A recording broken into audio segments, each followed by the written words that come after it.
prestasi sulit, ya dibully aja sekalian gitu kan. Jadi, nah tapi kan kalau Lesti kan memang prestasinya banyak gitu ya.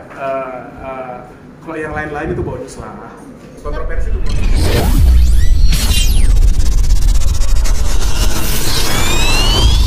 Cuman PR-nya adalah sekarang ini kan mungkin jumlah lover sama hatersnya imbang ya. Itu bagaimana caranya agar saya bisa merangkul haters itu agar bisa kembali sayang sama Lesti. Jadi tentunya single ini mungkin saya akan sangat berhati-hati mencari temanya, jangan sampai nanti akan menjadi hal yang tidak menyenangkan buat Lestinya, karena bagaimanapun selain dia juga adik saya juga, Lesti itu kan juga asetnya industri musik dangdut gitu. Jadi saya pikir terlepas dari semua masalah yang sudah dia alami, biarkanlah itu menjadi pengalamannya dia. Tapi sebagai seorang kreator dan orang yang sudah lama bekerjasama dengan Lesti, saya mencoba untuk melihat dari sisi kreativitasnya gitu. Karena ya kan konon ada yang bilang bad news is good news.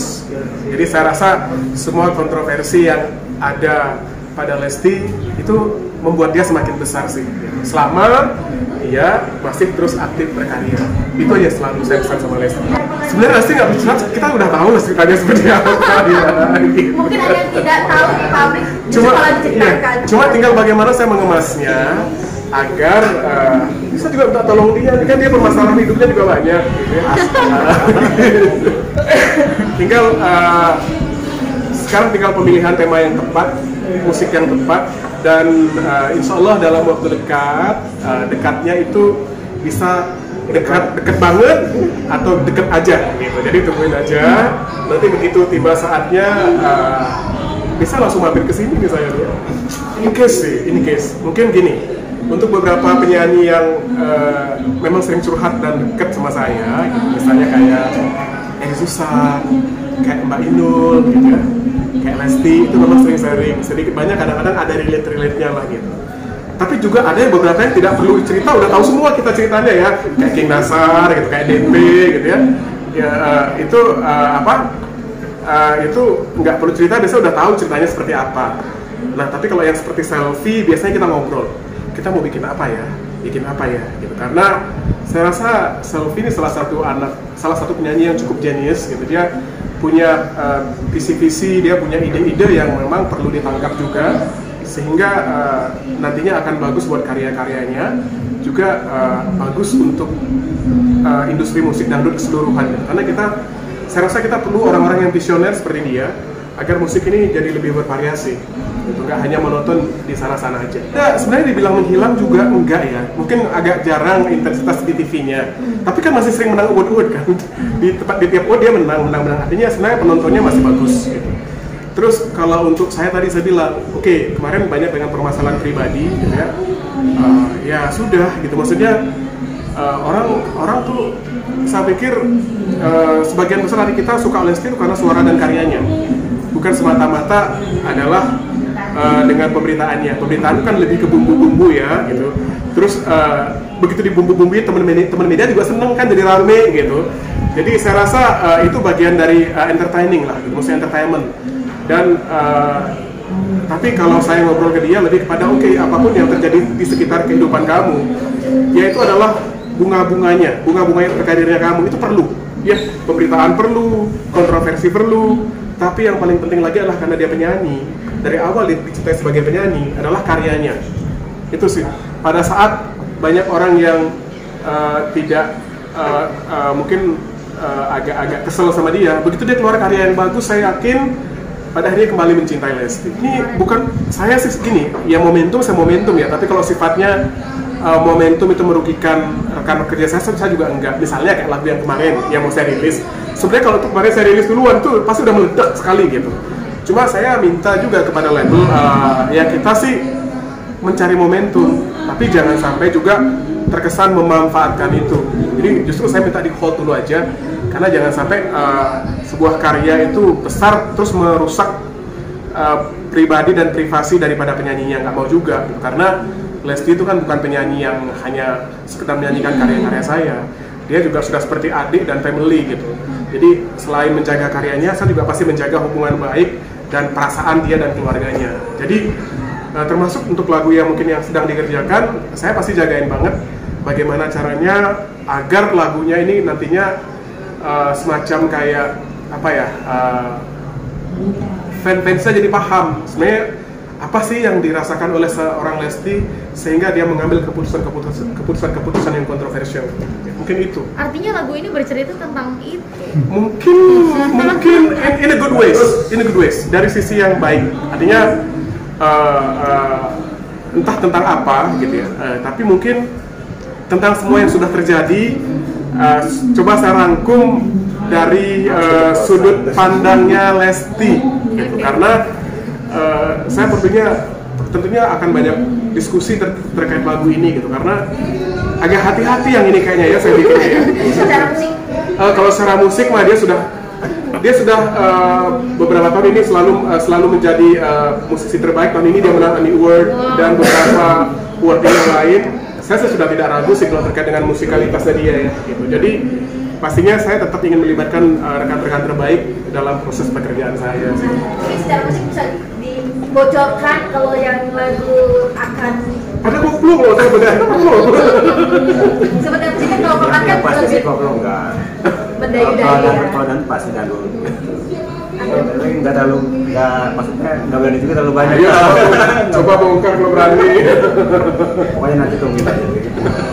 Tahun ini akhir tahun atau awal tahun depan Kak Dibel? Tungguin aja. Itu anak yang pemberani. Dia sudah berani mengambil keputusan, pasti dia tahu yang dia hadapi. Kalau ngobrol ke saya sih lebih kepada apa yang hal baik yang bisa kita lakukan bareng. Kita jarang ngomongin ketakutan sih. Karena saya yakin dia selain dia pinter, pasti sekitar dia juga banyak orang-orang pinter yang memberikan masukan-masukan ke dia. Jadi setiap tindakan terlepas dari itu bagaimana pasti sudah dia pikirkan risikonya. Dan untuk selevel dia yang sudah sekian banyak kontroversinya, saya rasa dia siap menghadapi situasi apapun sih. Kalau yang sekarang sih saya lebih kepada menggiring dia untuk bagaimana dengan apapun yang terjadi, yuk berkarya yuk gitu. Karena kita mencintai kamu tuh karena karyamu dan suaramu, keindahan suaramu gitu. Kalau yang lain-lain itu ya itu bagian dari proses dia berkarir lah. Enggak iya gitu. Nah kalau takut itu saya jarang nanyain sih, soalnya justru saya selalu mengajarkan dia tidak perlu takut dengan apapun yang terjadi. Jadi kayaknya kalau bicara ke saya itu jarang bicara ketakutan sih. Justru saya bilang yang sudah langkah ke depan mau ngapain gitu. Jadi kalau mungkin dia punya rasa itu, tapi nggak bakalan cerita ke saya karena saya selalu mengajarkan dia untuk berani. Semua, bukan hanya Lesti, semua yang terlibat bekerja dengan saya selalu ajarkan untuk kuat, tough, dan berani. Jadi setiap yang saya bilang tadi, bulian itu bagian dari attention, perhatian publik terhadap seorang public figure. Jadi nggak perlu takut juga, gitu ya. Bahkan sekarang banyak ya yang sengaja bikin sesuatu biar dibully, gitu. Ya, karena berprestasi sulit, ya dibully aja sekalian, gitu kan. Jadi, nah tapi kan kalau Lesti kan memang prestasinya banyak, gitu ya. Kalau yang lain-lain itu bonus lah, kontroversi itu bonus lah. Lagunya belum jadi, musiknya belum jadi belum bisa ngomongin klip. Kakak ada pinter mancing-mancing ya. Udah ada bayangan mungkin ya di bawah. Temanya berubah. Kayaknya sih pastinya kita akan bikin yang kalian bikin penasaran sih gitu. Karena saya terlepas dari Lesti lagi banyak menghindar media. Kalau saya bikin karya memang perlu media sih untuk mengeksploitasi karya itu agar sampai ke masyarakat gitu. Harus dong. Maksudnya setiap hal yang kita kerjakan modal utama optimis dulu gitu ya. Kalau kita karena begitu kita bekerja melakukan sesuatu banyak melibatkan orang, banyak melibatkan biaya, banyak melibatkan energi. Jadi kunci nomor satu adalah optimis dulu gitu. Nah, mengenai hasilnya bagaimana itu kan bikinnya selfie aja berbeda. Lesti biasanya selalu berbeda saya bikinnya. Nah, tinggal berbedanya mau seperti apa gitu ya. Tungguin aja. Pasti saya akan bikin sesuatu yang bikin kalian suka deh pokoknya. Nanya itu nanti saya tanya persetujuan Bilar ya. Saya kalau tentang rumah tangga tapi in good ways, tapi tentang hal-hal yang baik, saya rasa semuanya setuju lah. Tapi biasanya saya jarang mengungkit tentang rumah tangga sih, ya. Biasanya kalau saya bercerita itu adalah sesuatu yang memang global, universal, tapi ada kaitannya dengan dia. Jadi misalnya nggak kayak tentang apa, tentang kesusahan di rumah tangga itu kayaknya enggak. Lebih kepada mungkin hal positif, kalian baiknya ngapain, enaknya begini, gitu. Bagusnya begitu. Gitu. Kemarin udah sih ya, waktu sekali seumur hidup, dia memang agak Kak Dima memang liriknya begini ya, sempet gitu ya. Ya paling sebatas itu, tapi dia nyanyikan juga. Dikasih pengertian bahwa public figure itu kan memang bisa jadi teladan masyarakat. Kalau memang dalam cerita lagu itu ada hal-hal yang baik yang memang bisa diteladani oleh masyarakat, kenapa enggak gitu. Ya siapa tahu kalau memang itu pun tidak terjadi sama Dede, ya siapa tahu setelah menyanyikan lagu itu dia jadi terinspirasi melakukan itu gitu. Bisa jadi kemarin kan mau pisah, gara-gara sekali seumur hidup dia ingat lagi, ya saya pisah ya, enaknya sekali seumur hidup gitu, maunya yang begitu. Deket lah dengan yang itu ya, deket lah, bisa di ya. Enggak, kalau mengenai jadwal rilis itu kan saya harus menghormati label yang juga menaungi dia. Jadi insya Allah dalam waktu dekat, deket deh pokoknya, nggak sampai hitungan berbulan-bulan itu enggak. Jadi mungkin 1-2 bulan mungkin, tapi nggak sampai yang 6 bulan itu enggak. Saya sih nggak menganggap dia terpuruk ya. Saya sih nggak memposisikan dia begitu. Ya kalau istilah kerennya kan mungkin lagi hiatus aja, lagi break dulu. Lelah dengan pemberitaan gitu, karena di wawancara itu enak loh, tapi capek juga gitu, membicarakan hal-hal yang sama gitu ya. Termasuk saya juga ngalamin itu, apalagi Lesti. Jadi mungkin dia pengen stop dulu bicara tentang permasalahannya, tentang keluarganya, dan kemudian saya bilang, ayo deh, mungkin kamu agak kurang nyaman berbicara mengenai masalah pribadi gitu. Tapi kalau berkarya, bernyanyi, perform itu kan enggak harus saya. Jadi selalu aku bilang, ayo berkarya lagi. Dan saya juga tidak menargetkan, harapannya sih mudah-mudahan ke depan karya yang kita bikin itu bisa diapresiasi sebaik yang sebelumnya. Karena 4 kali kita berkolaborasi itu bisa dibilang meledak semua gitu. Artinya saya tidak membebani dia juga dengan target harus gimana. Mudah-mudahan bisa melebihi yang sebelumnya, ataupun setara, ataupun kalau memang di bawahnya pun ya kita kembalikan lagi kepada dinamika musiknya dia lah gitu. Kita nggak punya target macam-macam, tapi saya juga memang selalu mengingatkan agar Lesti jangan stop untuk